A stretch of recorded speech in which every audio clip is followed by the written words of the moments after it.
What is going on, gamers? Today I want to talk about some builds to bring into Witch Queen. So we have Void 3.0 getting ready to drop. So there's going to be a large emphasis on the builds that we can make with that Void subclass. And the way they're going to do it is right now, currently, we have these three different types of super, right? Top tree, bottom tree, tether, and we have Spectral Blade. And each one of those has different perks.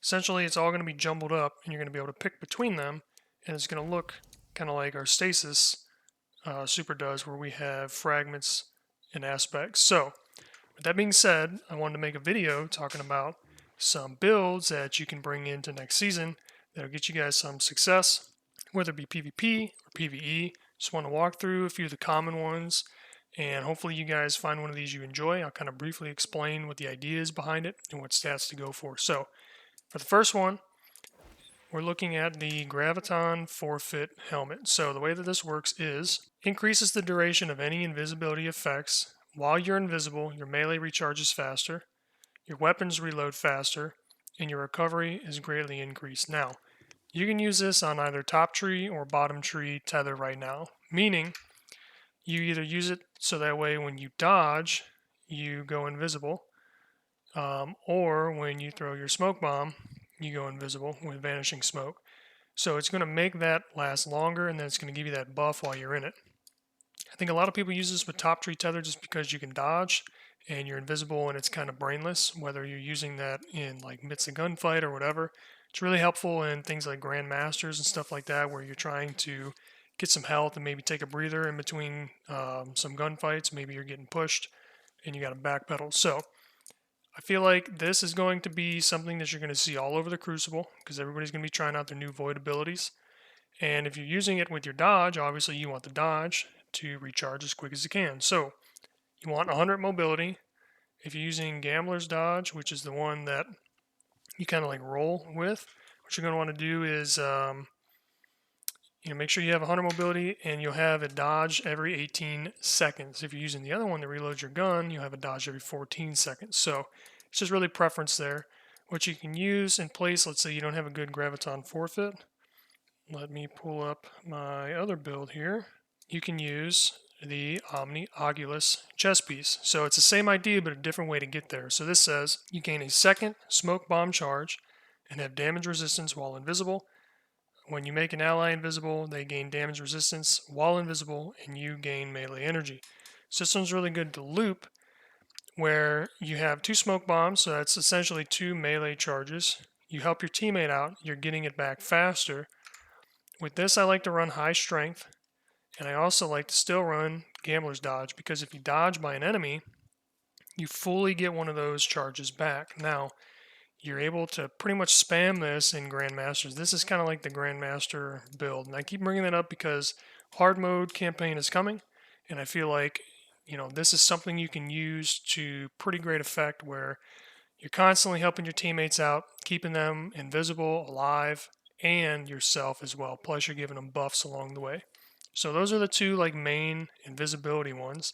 And those are really good for radar manipulation against your enemies in the Crucible. But there's also another one that I like as well for radar manipulation, and this comes in the form of the Gemini Jesters. So, the way these boots work is if you dodge by an enemy, it disorients them. Sorry, I can read.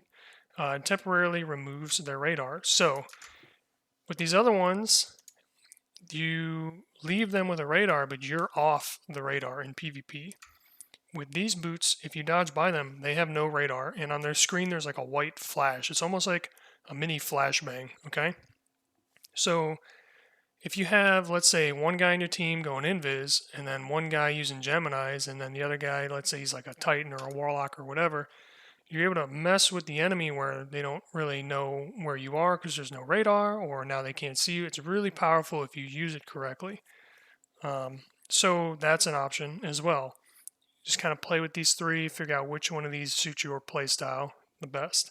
If you notice, I have a common theme here with my stats. 100 mobility, 30 resilience, and 90 recovery. The reason I go 30 is because although you need 6 to counter Thorn and 5 to counter a body shop and empowering rifts, On Hunter, I value mobility and recovery more. And 30 is kind of that stat where like 40 doesn't do anything for you that 30 can't do. There's no situation that you really live when you had 40 versus 30 that's measurable, right? But if you have below 30, that's when things start getting weird with like ace of spades and stuff like that. So I run 30 on pretty much every build I can, and that kind of works with that. So let's say you want some more neutral builds, okay? Something that you can use all the time, not really have to think about. I present the Wormhusk Crown. So if you're not familiar with this one, essentially when you dodge, you get a small bit of your health back. Okay, so you're in a gunfight, whether it's PvP, PvE, you're in the middle of about to be, like you're about to die, right? You dodge behind cover, and it gives you just that little bit of health. I don't know how much health it actually is. It might be like 20, 25%, but it's just enough to keep you out of that one-shot zone where you might be able to get away, where if like he shoots you in the leg or something, you're going to survive. Whereas if you didn't have Wormhusk, you would have died. Really common pairing with this is to pair it with Bottom Tree Arcstrider, where your dodge gives you a like a little overshield kind of thing. Like it takes damage resistance while you're dodging. So if you like this, maybe Bottom Tree Arcstrider is the way for you. But this is really common. This is a very, very good PvP exotic. The way that I run this is I have a little bit lower of the discipline stat to help bump up my intellect. But what I'm doing is I'm running double bomber. So I'm in the middle of a gunfight. If I dodge near an enemy, I'm getting my melee back, okay? But every time I dodge, I'm getting, I don't know, 10% of my grenade back. So it just helps me throw more grenades and it helps me keep me in the fight. So that's the Wormhusk build. I think it's also important to talk about the bread and butter of any hunter class, so a typical Stompy hunter build. The way that I run this and the affinity that I like to use on a lot of my gear will look like this. So it'll be arc on the helmet with powerful friends. Okay, so it's a free plus 20 mobility, helping get you to that 100 mobility. Hand cannon dex, hand cannon loader. I don't use fastball. I never really felt the need for it. I know a lot of people love it. Hand cannon unflinching, arc chest piece with radiant light, so that's a free 20 strength. So between the mobility and the strength, that's plus 40 stat points that you wouldn't have had otherwise.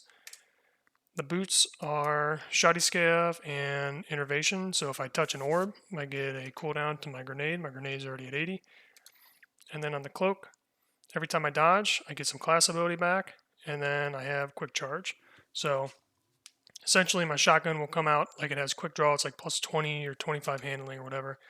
This will get you through every PvP thing you ever wanted, and honestly is the best hunter exotic until they nerf it. I don't really see anything else topping it unless you're playing a team synergy with the other ones where like maybe one's on Wormhusk, the other one's on an Invis build, and then you have like a Titan doing Sightons or something like that. It's just very hard to counter a team of 3 Stompy Hunters because you're literally grasshoppers flying throughout the sky. And then last but not least, we talk about PvE. So with Void 3.0 coming back, I think it's important to touch on the Orpheus Rig exotic boots. So provides ability energy for each enemy tethered by deadfall anchors. Mobius Quiver has more shots. So essentially you hit enemies with your super. Every enemy you hit and then kill, you get super energy back up to 50%. In PvE, I wouldn't really worry too much about the stats. Like they matter, but it's not the end of the world. You want good recovery. You always want good mobility on a hunter. I put high intellect just so that way I get my super back quicker because I'm always doing damage in PvE. And then like the perks are gonna just depend on what it is you're running. So like protective light, taking charge, you touch an orb, you get charged with light, stuff like that. So scav mods will depend on what guns you're using, etc. So with Void 3.0, and pretty much since like year, I don't know, 1, whenever these came out in D2, these have been like a go-to hunter exotic. They got nerfed. Like you used to be able to get your whole super back, but now you can only get up to half. Then you have to go pick up orbs. But if you're playing PvE and you're feeding your teammates orbs and you're getting super back and then they feed you orbs, you just keep chaining that. It makes everything way easier. So any one of these builds, I feel like will do you justice. Like they'll do you well in in PvP. The O-Rigs one, obviously PvE. You can use Wormhusk PvE as well. But these are just some examples. Hopefully you guys are able to find some of these useful if you haven't messed with them already. You can go give them a shot and just kind of play with it, see what builds you can make. DIMS, Loadout Optimizer, and D2 Armor Picker are great places to figure out builds so that way your stats run pretty good. And I hope to see you guys in the Witch Queen. Hope you guys have fun, and I'll see you all in the next one. Peace.